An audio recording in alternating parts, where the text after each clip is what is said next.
Hi, everybody. Thank you for joining us today. My name is Kim Tavares, and I am the Executive Director of the Miami University Alumni Association. And today's panel, sponsored by the Alumni Association, is part of Miami's First Generation College Celebration Day. Sunday is the actual National First Generation College Celebration. It's held annually to honor students who are first in their families to go to college. And thanks to those of you who submitted questions ahead of time.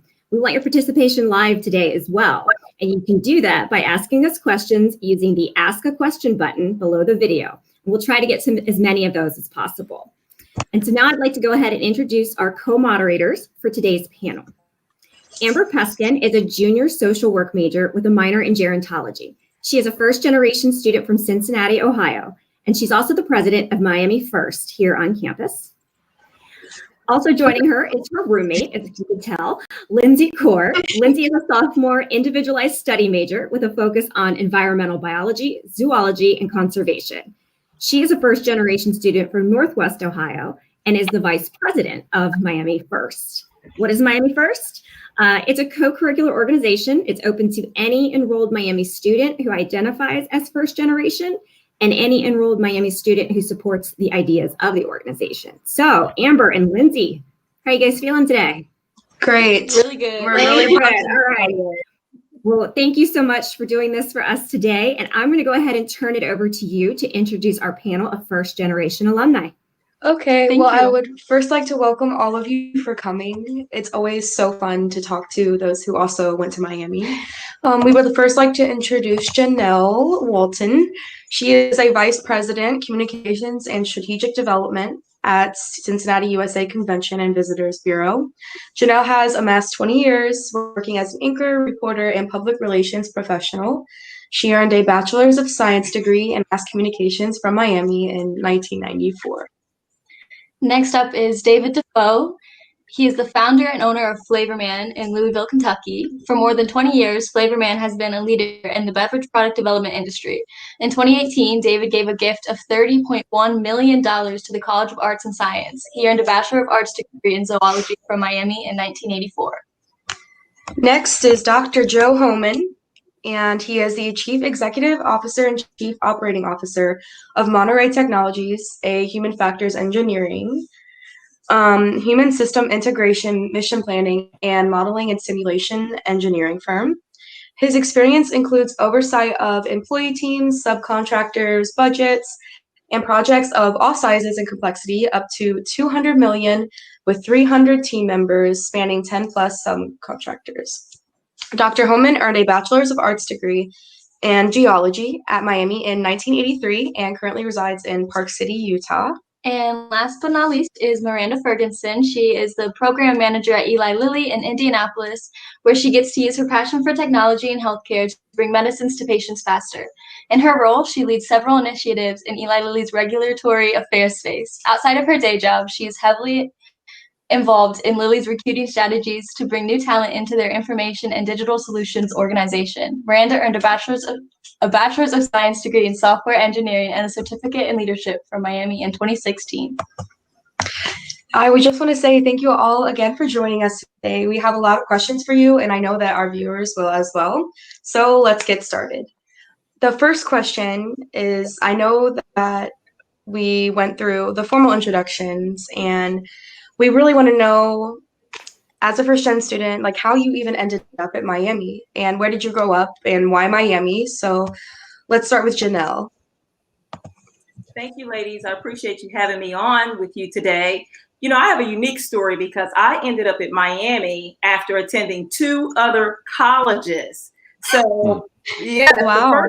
The first college I went to, I should have known this, but being a first generation student, I had no idea that the location of the college was really too far away from home. I grew up in Cincinnati, Ohio, and it literally was like a 13-hour drive from the house. And my mother, a single parent, she couldn't get me there, so I would catch the Greyhound bus to the university, come back home on the bus, Thanksgiving break, go back for those couple of weeks up until the Christmas break. And I realized after that first year that this was not sustainable. I was not going to be able to do that. So I came back home. I was thrown off my game a little bit, didn't know where I wanted to go next. So I went to a university that was actually in Cincinnati, but it was so large that I said, this is not right for me either. So I went there for 1 quarter, set out for the rest of the year, and I landed at Miami because I remember seeing some literature somewhere and I started to look it up. And guys, I love the campus. The beautiful red brick buildings were so attractive to me. And when I went up there and visited, I said, this is it. This is home for me. I landed there as a transfer student on the Western campus at that time. That's where they put us transfer students together. And it worked out. I graduated from Miami in 1994. Wow. Oh, I love it. Yeah, I love to hear the story. Sorry. Okay, next up, Miranda, do you mind talking about how you got here? Oh yeah, absolutely. So I'm from Dayton, Ohio, so not too far from Miami. And actually in high school, I took classes at the University of Dayton, and I really liked my time there, but I realized that the campus was quite small. And then I took a look at a couple other schools just as I was touring different campuses, and I found that those were really big. And I was like, I need a perfect Goldilocks school for me, right in the middle. So that's where I found Miami. And the fact that it was only like 45 minutes from home was a big plus. I was able to go home whenever I wanted. And yeah, it was just a really good fit. And then basically everyone I had talked to throughout the process was amazing. And they just made me feel like if I went to Miami, it would be a good place for me where I would be welcomed and surrounded with a community that was supportive of all my goals. Awesome. We love to hear it. Okay, David, do you want to speak next?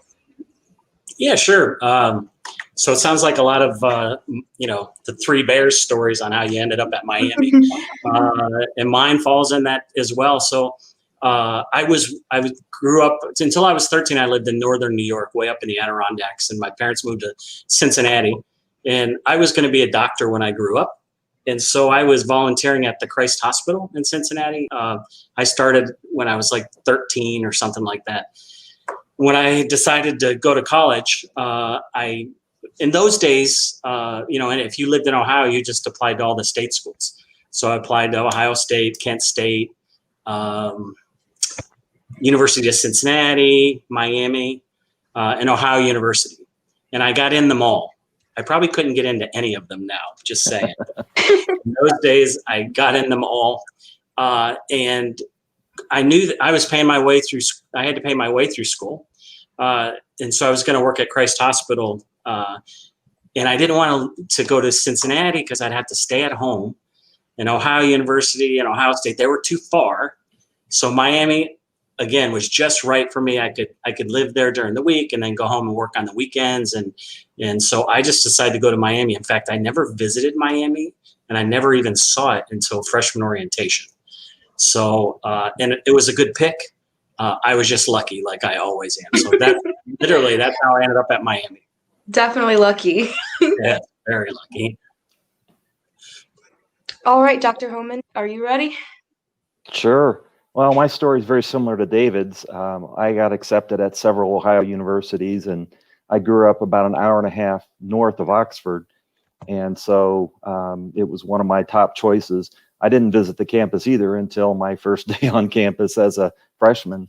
But the one thing that probably attracted me to Miami, in addition to the major and some of the educational aspects, was one of my best friends from high school was also going to Miami, and his older brother went to Miami. So he had a good connection. He knew more about it than I did. Of course, this is all pre-internet, so I relied on word of mouth and followed my friend to Miami, and it worked out for me. Oh, nice. That's nice.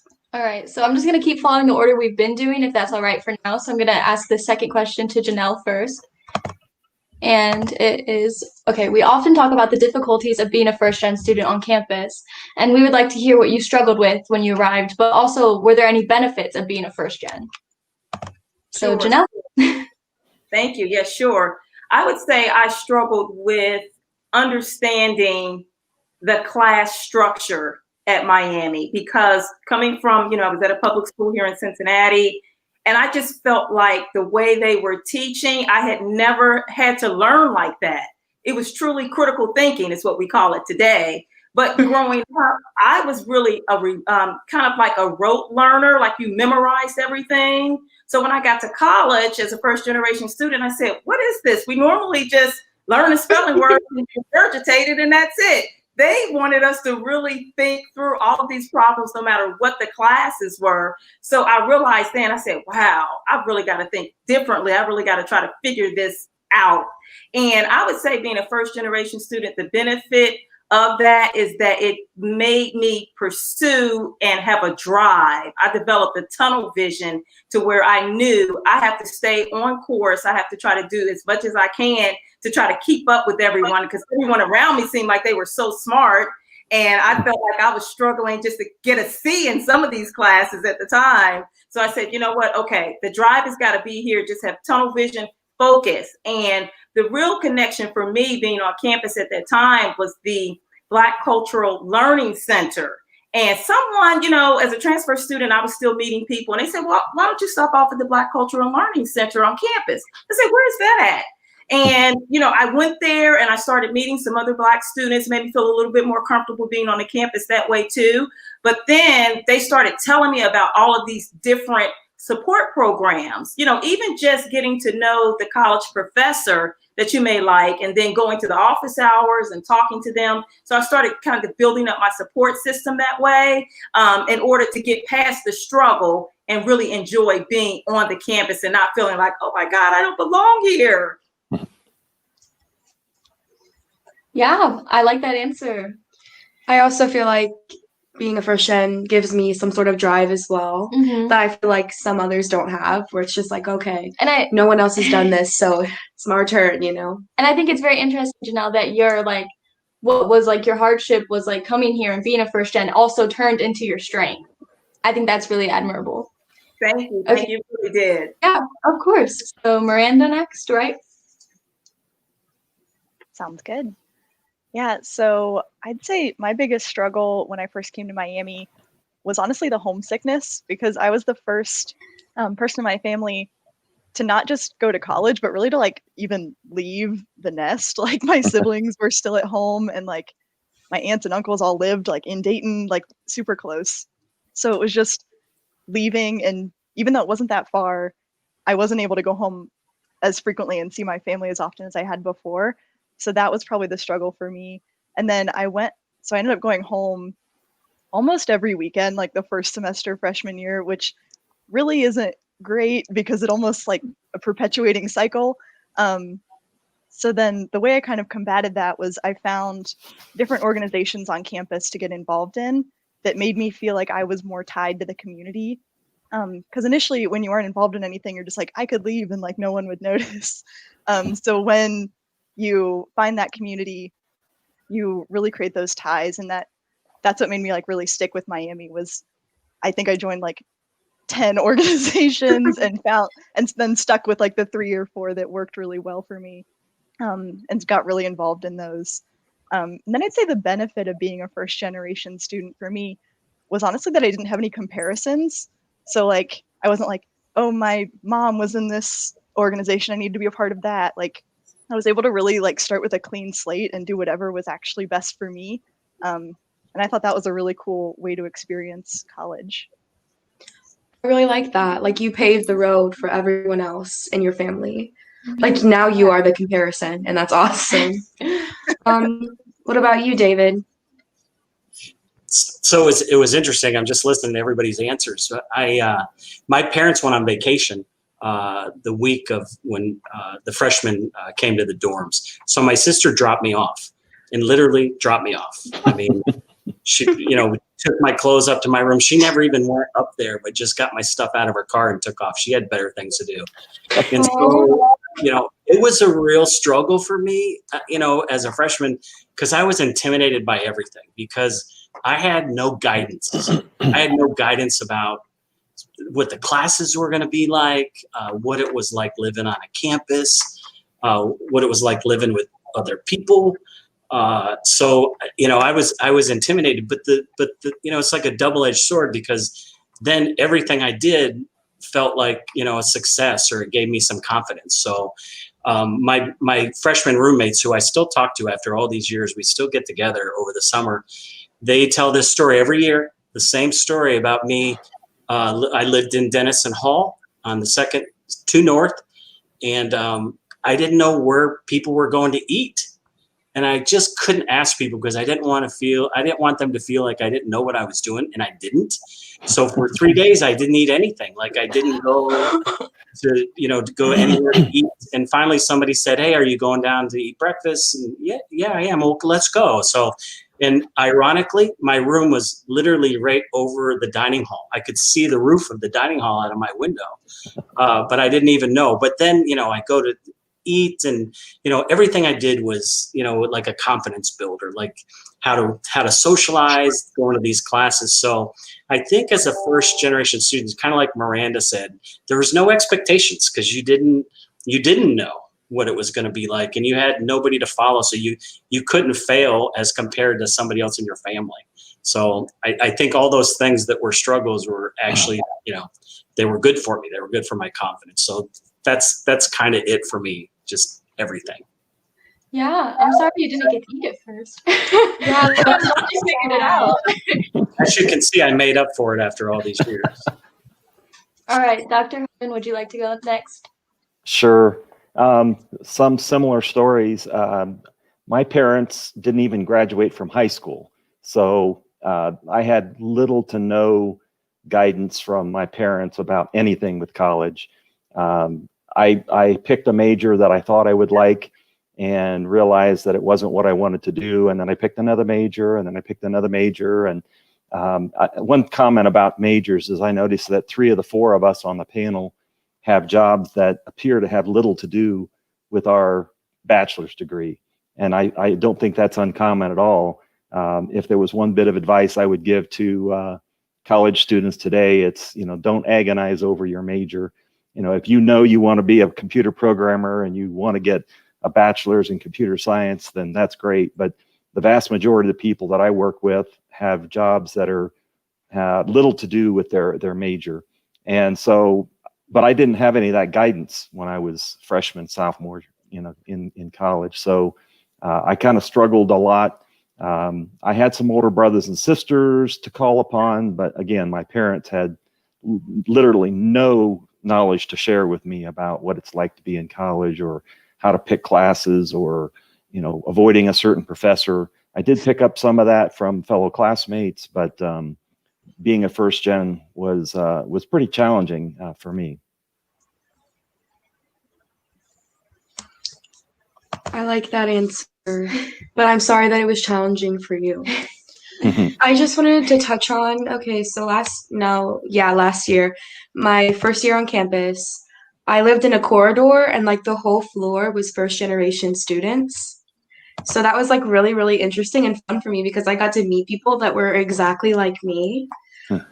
So I just wanted to know if there was anything like that when you were here. Like, did Miami offer you anything like that? And if they did, what was it? And was it beneficial for you? And if they didn't, like, what support system did you use to like get through your time there?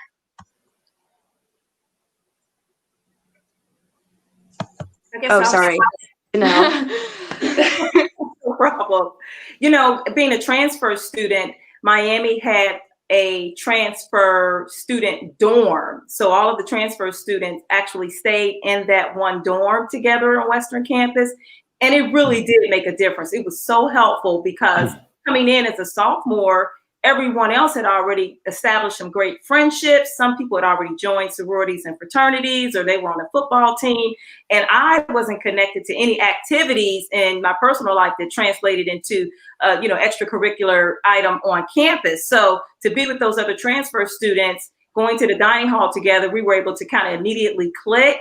And then I did join a sorority, Delta Sigma Theta, later on that year. And then that's when the world opened up to me more because I was able to meet those ladies, and then they had different friends on campus, and I started to kind of spread out from there. So having that dorm that was transfer students only was so helpful, and I'm so thankful they had that there. Who knows, I may have left Miami University because I was jumping around to different colleges, but that really was a big benefit. And then for me, joining a sorority, I was an aerobics instructor on campus. So then I had all these girls that would see me on campus. They'd be like, oh, that's my aerobics instructor. That's my aerobics instructor. And, you know, of course I was tough. You know, I was the tough instructor. So I kind of had a reputation for that. They wanted to come to my class. I love that. All right, what about you, Miranda? Yeah, so I think there was a class when I started freshman year for first generation students, but at that point I didn't really understand that that made me any different or that I would have a slightly different experience. So I actually got out of the class. But I think that like it probably would have been better if I did it because it would have given me that community that I needed.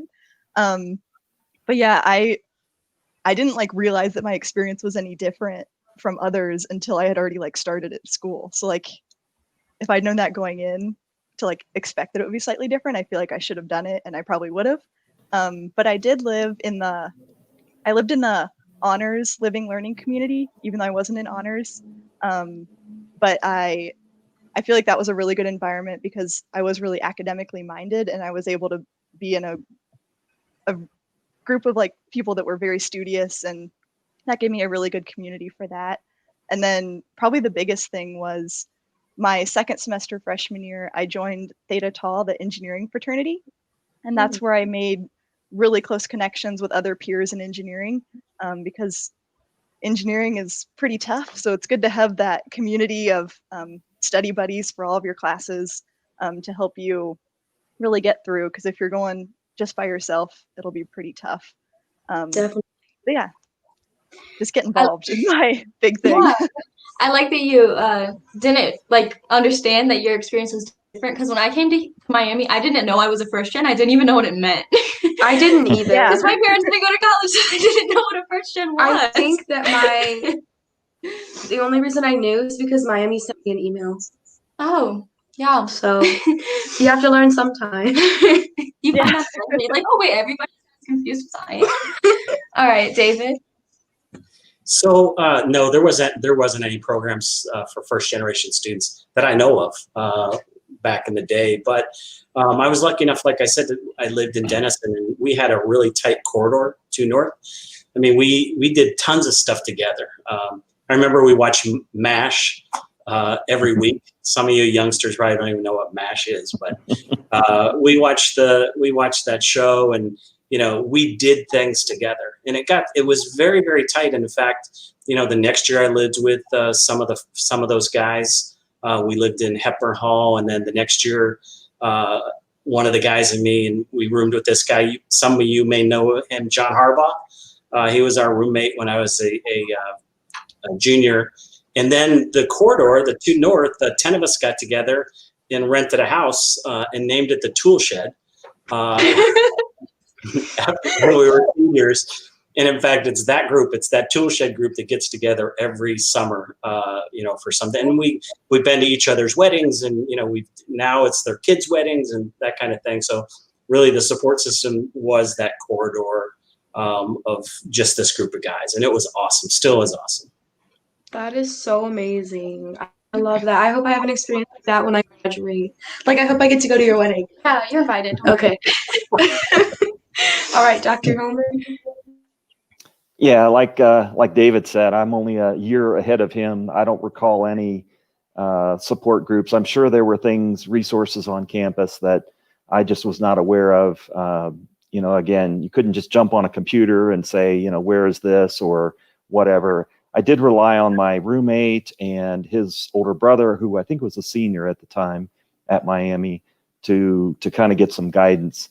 But you know, it was I would say a little more difficult to get information. And to make matters worse, I was an introvert, and so I wasn't the kind of person that's going to go running around, you know, the administrative building and try to find a organization that's there to help confuse students. So it was tough. I know there's a lot more resources available today, and it's a lot easier to find information, you know, just getting on the web. But it was a bit of a challenge, but I leveraged the resources that I had and was able to get through. Good. Yeah. Okay, so the next question's for all of you, but I'm going to start with Jenell. What qualities of being a first-generation student helped you to get where you are today in your career? Wow. That's a really good question. It was so many different things being a first generation student, but I would really say just having the grit and developing that grit and wanting to graduate from college. It was as if I was, just on a mission.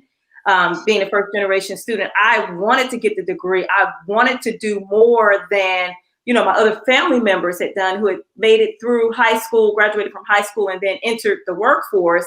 And I said, you know what? I know that I want to go. At the time, I wanted to be a teacher, and then I switched my major to mass communication. But I knew that I wanted to have an actual degree. So it just kept in me to just keep going, to keep trying, trying to thrive on campus.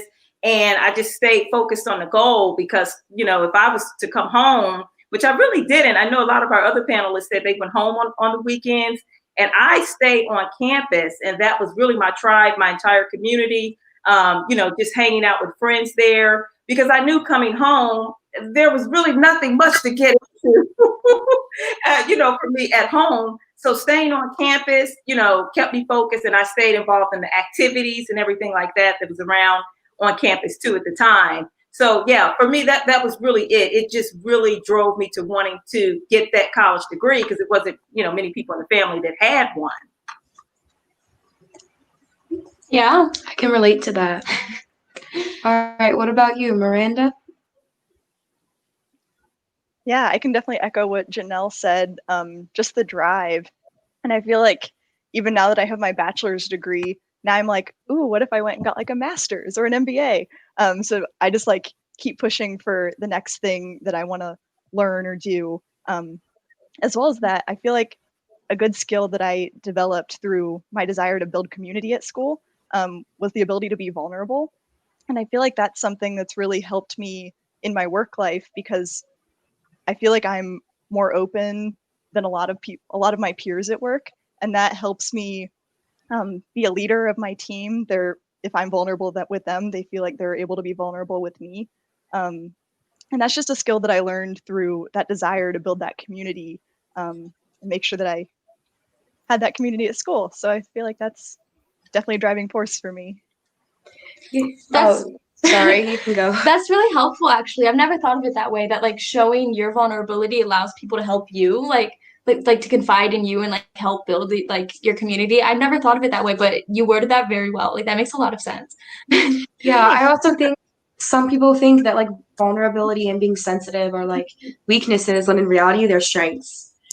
And I feel like once people recognize that, then like there's nothing stopping them, because you can use that to your advantage. Absolutely. Okay, David, you want to go next? Yeah, so really for me, it was, again, there was no expectations for me because I didn't have any path to follow. Like, you just have you build this drive because like this is you or it's nobody, and you have to forge your own path. And, I've over time, as I was walking through my freshman year and doing one thing, it was like everything was new. Like everything was something different. And, you start watching yourself, forge this path, and it gives you a tremendous amount of confidence. So I think throughout my career, I have I have no fear of failure whatsoever, because I know if I don't try something or do something or march down, march in an open door or something like that, nothing's going to happen. And I know I made it happen for me at Miami. And so I always feel like I can make it happen for me in my career and what I'm doing. And I think that served me well. And I think, looking back, that may be the biggest thing I learned at Miami was just how to move forward, just keep moving forward. For sure. Yeah. All right, Doctor. I guess for me, I kind of set my own expectations. My parents, I think, assumed I was going to go to college and assumed I was going to succeed. I was the salutatorian of my high school class. And I think it was Jenell that said, high school was relatively easy. I could look at a book, I could listen to lectures and succeed. When I got to Miami, I found out that I was with a lot of other very good students, and the studying practices and it wasn't just a matter of sitting in class and absorbing the knowledge and then taking a test. So I had to learn to study, and I knew that I was going to finish. That was a self-imposed expectation, but I didn't have parents or anybody from the outside saying you got to study harder or you got to do this. It was kind of that self-drive that several people talked about, and again, it helped me get through 4 years and get my diploma. Yeah, I love that.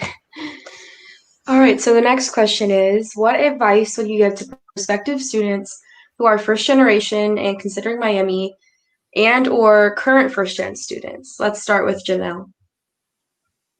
Miami is something, we've all kind of said before, but it really is a kind of like a perfect size. It's not, so small, but it's not so large either. So when you get there, you can really find, a good mix of people to hang out with. And in the classes, most of my class sizes, I'm not sure what it's like now, but at that time, it was between 20 up to maybe 35, 40 students max. And that, if it got up to like the general classes that everybody takes as a freshman, which may have had, 60 or 70 students in there at that time, that was considered a really large class. So I feel like at Miami, going there, the way the campus is laid out, the footprint of the campus, it's easy to get from one end to the other. They had the shuttle buses and everything at that time, to get you there too. So they make it convenient for you to learn the campus. It's not so large where you're going to feel, like really small and you've got this large campus there. Another thing I would say too is I feel like it's small enough to where you can really get to know your professors and your professors can get to know you. There were some professors, didn't pay a lick of attention to me, but then there were others who, somehow heard my story and, they were encouraging. I would go to the office hours, which I will say is a really, truly big thing that all first generation students should do. Go and talk to your college professors, every last single one of them. I don't care if you do it just once that semester, because it can really help you if they know a little bit more about you and your story. And, as Joe was saying, you get in there, you might be struggling a little bit, but if they know you're a first generation student, they may try to give you some extra tips or help you understand the class or what they want you to learn and how to learn it if you go to their office hours and do that. That just really was a big help for me. Not in every class, but in some classes, I needed those office hours, definitely. Yeah, I like that you say that because I'm a Western major and I work at the Western Student Center. So like my boss also teaches some of my classes, and like the academic advisor that's like mine, he teaches some of my classes and he just works on the level above me. So like because they like know who I am and like I'm comfortable talking to them, I'm more comfortable asking them questions about assignments, and like they seem a lot more approachable once you get to know them. So I assume it'd be that way with like every professor.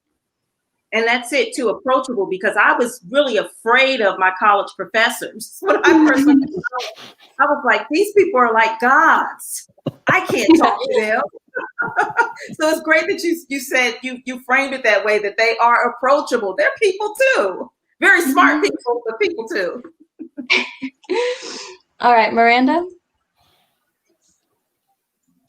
Yeah, I love what you said, Jenell, about getting to know your professors. I feel like one thing that helped me there was I actually got a student job at the front desk for the computer science and software engineering department.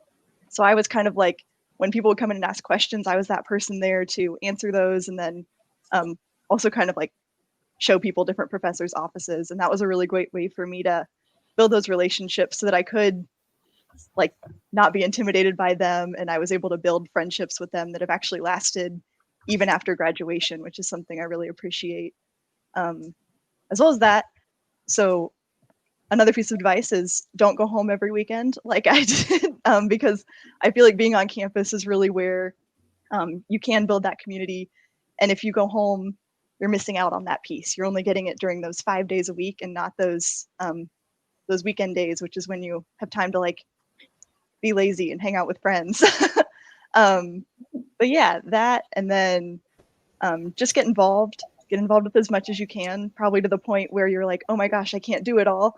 But try, because it's, I don't know, it's like the only time in your life we when you know can the do that feeling. all the time. Yeah. All right, David. Yeah, so for me, I mean, there's two sides to your your Miami experience, in my opinion, and that is the education side, what you learn while you're going there, and then the other side is the social. And I have to say, I wasn't a great student. It wasn't terrible, but I was not great. But I got so much from the social part, of, like I said, learning how to communicate with others and to live in the dorms, and some of the opportunities you get while you're going there to do all kinds of social things. And I think I am not at all shy now, not at all, not even a bit. But when I went to Miami, I was extremely shy, and I know if I told people that I work with now, they would not believe me. But as some advice I would give to first generation students, or any students really, is to take the opportunity to really do as many social things as you can. I mean, you still have to get the education part right. That's true. But do those kinds of things. And what it does over time is you build a net that goes beyond the friends that you have, but you become more connected to Miami. And I found out that over time, I've been going back to Miami, speaking to classes and getting involved with student organizations. I got on the alumni board at one time and on the foundation board, and it creates a lifetime experience for you, not just the 4 years while you were there. And like I told you before, I have, get-togethers with my freshman roommates still. I mean, I graduated in '84. Do the math. It's a long time. And we get together at least once a year, and I do tons and tons of stuff for Miami. So I just want to encourage you to get as much out of the social aspect of Miami without going overboard, because it'll serve you well with your friendships over time, and also your relationship with Miami.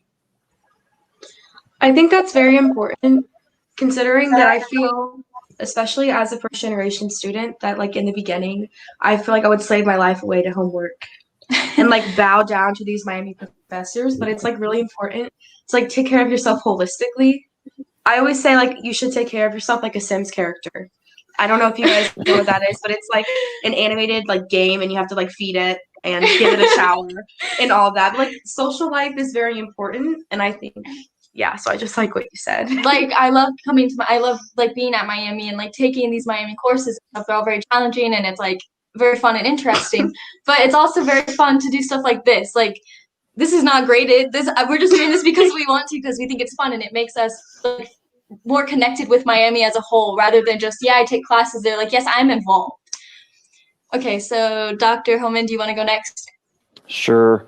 At the risk of telling other students not to study, I have to echo what Dave said. If I have one regret about my college experience, it was that I did not participate in almost any extracurricular activities. I think I was on the Frisbee club, but other than that, I studied and worked. I had a part-time job for most of my time there, and that was my life. I didn't join a fraternity, which I wish I had. I didn't do a lot of those other things. And again, partly because I was first gen, nobody was telling me, hey, you should do this or you should get involved in that. So I think I studied enough to get by, of course, but not enough to get great grades. But I definitely did not socialize as much as I could have or should have. But to answer the question about, what's the difference between a first gen and a second gen? The big difference is your parents went to school. And I've hired many people over the last 30 some years, and I see a lot of people who've got the major that their parent had, either their mother or father. So they graduated. My sister has 4 kids. Three of her kids got the same degree she got when she graduated with a nursing degree. They said, hey, mom's a nurse, I'm going to go become a nurse. So you have that first generation college experience to draw upon. You being a first gen or us being a first gen, we don't have somebody like that influences our major. And my advice to first gens is don't belabor the decision about your major. As I mentioned earlier, I changed my major 3 times, and I never worked as a geologist. I see David isn't a zoologist, and Miranda, I think your degree was in software engineering. You know, we aren't doing what our first major was that we graduated with. So my advice to first gen related to studying in school is get a good education. Miami provides a great liberal arts education. Take advantage of that, but don't agonize over the major unless you really know exactly what you want to do for your life. That's very true. Yeah. I know that David also like referenced this, but I wanted to know how the rest of you, other than being like a part of the Alumni Association, like stay connected to Miami. So we Oh, can start with sorry. Jenell again. Yeah, we like can we start always Jenell. do. Yeah, I should probably just chime in now. I think I know the order, right? You know, I've stayed connected to Miami. I was on the Black Alumni Board for a brief time back at the, seems weird to say turn of the century, but back at the turn of the century, I was involved in the Black Alumni Board for a little bit. And I've actually been back on campus when I've come to visit for various events. I was up there for homecoming. I haven't really had a chance to come back for actual alumni weekend, but I've been back up there for some sorority events when they've had some different things on campus. And then most recently, I took my niece up there to see the campus, and we got, you know, the whole tour from the admissions office and everything. She was a transfer student. And so to be able to see it again, you know, I'm like, every time I go up there, oh, let me just stop into the bookstore and get something, whether it's like a license plate decal or a new sweatshirt or something like that I'm going to get. And then whenever I'm up there, I always will drive past the stables because, and it kind of goes to, you know, what Joe and David have been saying, like, you know, I didn't get to try stuff or I should have tried stuff, but you know, growing up in the city, in the inner city in Cincinnati, there were no horse stables around. And, you know, there were some friends of mine, they were like, yeah, they've got some stables down there. And I was like, you got stables? You mean I can ride horses? Because it wasn't like they were advertising that you could take horseback riding as a class. But then I saw it in the book and I was like, I'm going to sign up for it. But I had one problem. Back then, it was an extra $130 to sign up for the horseback class. And you had to come out of it out of pocket. And I was like, I don't have any money to do this. What am I going to do? The little money I made, you know, working my summer job went to like books and things like that. So I frightenedly picked up the phone and called my mother and was like, Mom, I really want to take this horseback riding class. And she said, horseback riding? Okay, but she let me do it. And she, you know, she sent me the money and I was so happy because I was down there with these horses, not knowing what I was doing, but it was just a wonderful experience that I wouldn't have probably gotten, you know, just that initial feel of like, what does it mean? A gait and a canter and all of those things that we learned in the classroom. So it was a great time for me. If, you know, the horses were big and kind of scary, but I put my fears behind me so I could try something new when I was on campus that was there. I actually took that horseback riding class my first semester here. I was freshman, first gen, my first semester on campus. I took a horseback riding class because I was like, I'm from like a rural area anyways, but like I've never had a horse. Like I've never ridden a horse. And it was so fun. So yeah, that's like, it's really fun, worth it. I get it. I'm also from Cincinnati. So like when I came here, I'm like, horses? The country is this close to my home. Like I was very taken aback by that. But like I love animals, so it was fine. And also good to know that I will forever be buying Miami merch and spending all my money Forever. on stuff.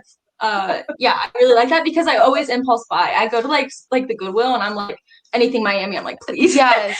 The Oxford Goodwill is so great. So good. Thrifting is so fun. Good for the environment. Okay. All right, Miranda. How do you stay connected? I also took that horseback riding class. It was amazing. I also took social dance, which was a good time too. That would be so fun. Yeah. But the way I stay connected to Miami, is through recruiting. So I usually get to come back several times throughout the year just to meet with students in various organizations, as well as like have information tables and talk to students about basically like what they want out of their career, which is kind of fun, just to hear how things are evolving. I feel like I always find trends. So I am still in the technology space, even though I don't practice software engineering, but I like to hear the trends of like, this year machine learning is where it's at, this year data science, like, and it just like it's constantly evolving. So that's always kind of keeping me on my toes.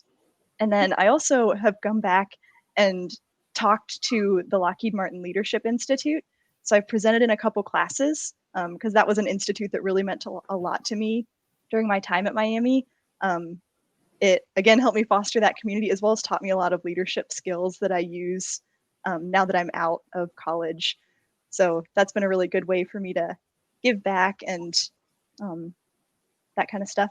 And then every time I go back to Miami, I always have to drive past my house because I lived at the corner of Main and Spring in a house called the Penthouse.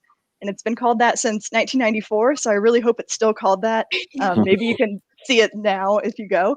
I'll keep an eye out. Yeah, but that was a really good house, and my roommates were awesome, and I still stay in touch with all of them. So that's another great way for me to still have that community. And then there's actually a lot of Miami alumni in Indianapolis, so I'm really close with probably like 10 Miami alum that all like live here and moved here at the same time as me. So that was pretty nice. That is nice. All right, Dr. Homan, what do you got for us? Well, I grew up on a farm and rode horses, so I didn't have to take the class. But as far as staying connected with Miami, unfortunately or fortunately, I moved from Ohio about 25 years ago. And so I lost connection, you know, in terms of being able to visit the campus and so on. But the interesting thing is, even though I've gotten 3 other degrees since my bachelor's, I've always had a connection to Miami that I don't have to my other alma maters. And so I do stay connected with people through LinkedIn, for example. I do a lot of recruiting and hiring for the companies that I've worked for. And I always give a preference to Miami grads if I see one come across as a resume. And, you know, again, I don't know why. It's maybe just that feeling from that part of my life.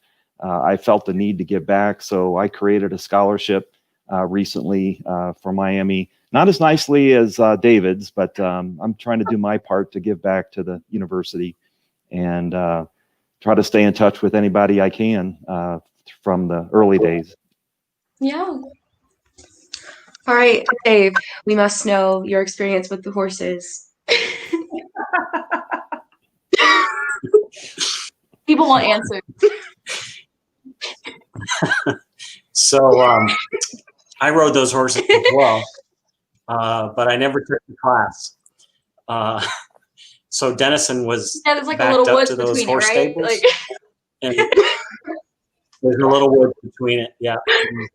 And we rode those horses that night, and we got caught by the police, or we called them Sikis back in the day. I don't know if they still do that. We ran through and under the fence, and but I'm still a little worried I'm going to get caught for that. So you can edit this part out. But let me just say something about Miami. So I was asked a long time ago, and I don't even remember who asked me first, to come back to talk to the business students about owning a business but having a degree in zoology. And that kind of got me back into, you know, coming back to Miami. And then I talked to zoology students about the other things that you can do with your zoology degree besides, you know, what you think you could do. Because most of the people in those days either went to medical school or dental school or something, or probably worked at the zoo. I don't know. But, you know, so I spoke to those students and I got really interested. And then they asked me if I would talk to prospective students. And you get sucked into this in a really, really good way.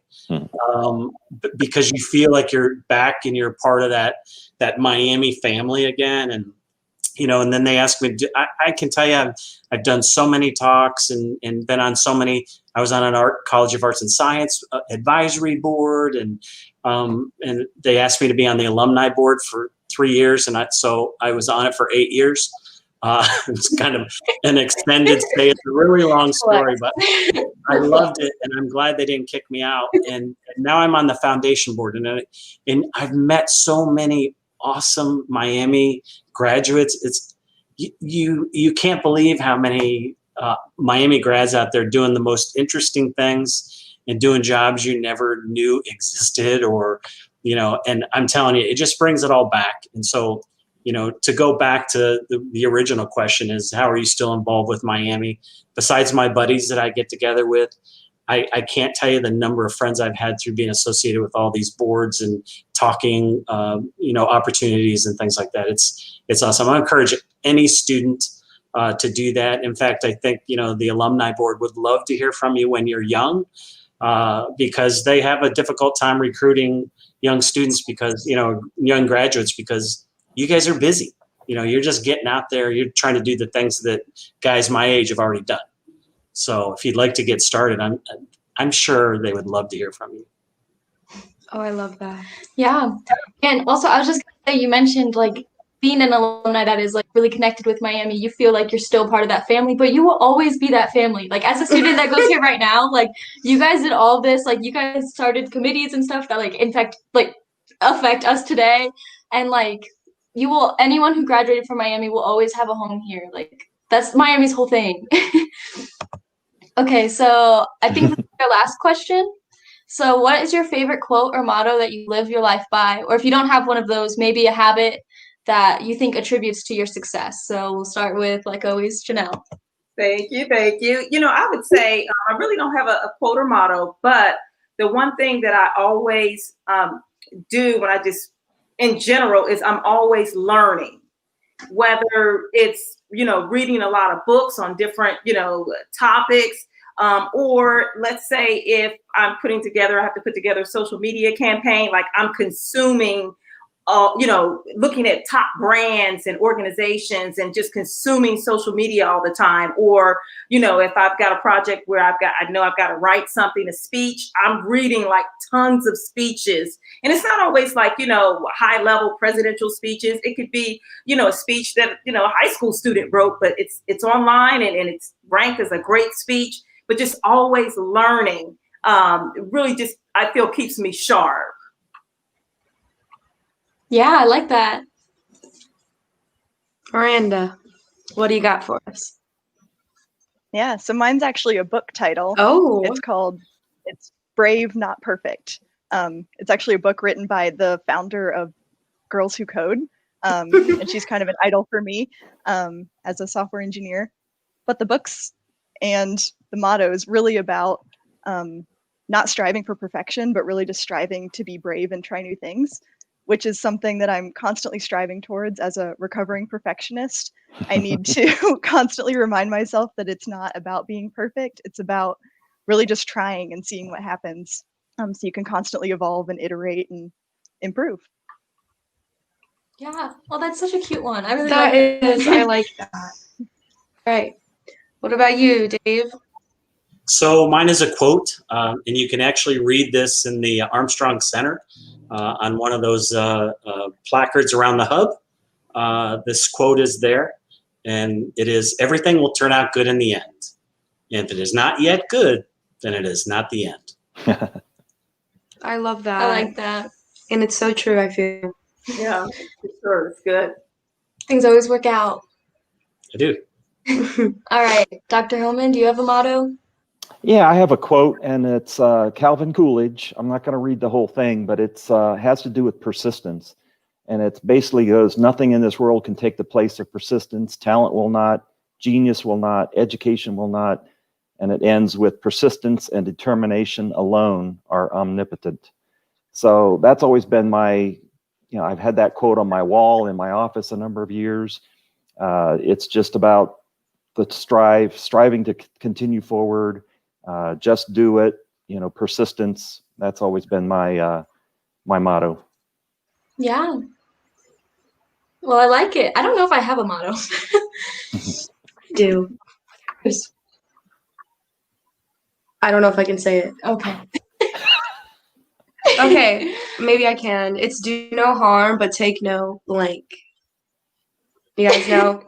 Yeah.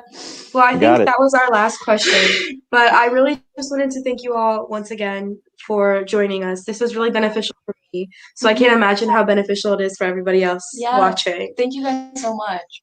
And we're going to pass it over to him. Our girl Hi, Kim. everybody. Oh, thank you so much, Dave, Miranda, Jenell, and Joe. This was just really enlightening. I could have kept going listening to you guys. And Amber and Lindsay, if you guys start your own show, I will tune in. Let me just tell you this right now. We actually I considered have a career in interviewing ahead here, and you guys play off each other so well. You do. But we just learned that we can do whatever we want, no matter what our major is right now. So It is exactly it. I mean, that's the great maybe thing. we will. So much good advice here and so many good connections. Really, thank you so much for taking the time today, to share your stories with us and to share your tips. We really appreciate it. And I know all the students watching do as well. And for those of you that joined us today, thank you. You can keep up with all of our Alumni Association virtual events. They're free and available to anybody. Our URL there on the screen. And we have another alumni panel on Monday featuring a different set of first-gen alumni, but again, with our fabulous moderator duo here. So if you want to join us Monday at 11 a.m., you can go ahead and register for that at our website, and you will also be able to find a recording of today's panel and other past webinars on our site. And to learn more about Miami's first generation programs, you can visit the miamioh.edu/first-generation. So again, everybody, thank you so much. It was such a great hour and good afternoon, and I just can't thank you all enough for what you do for Miami. Thank you.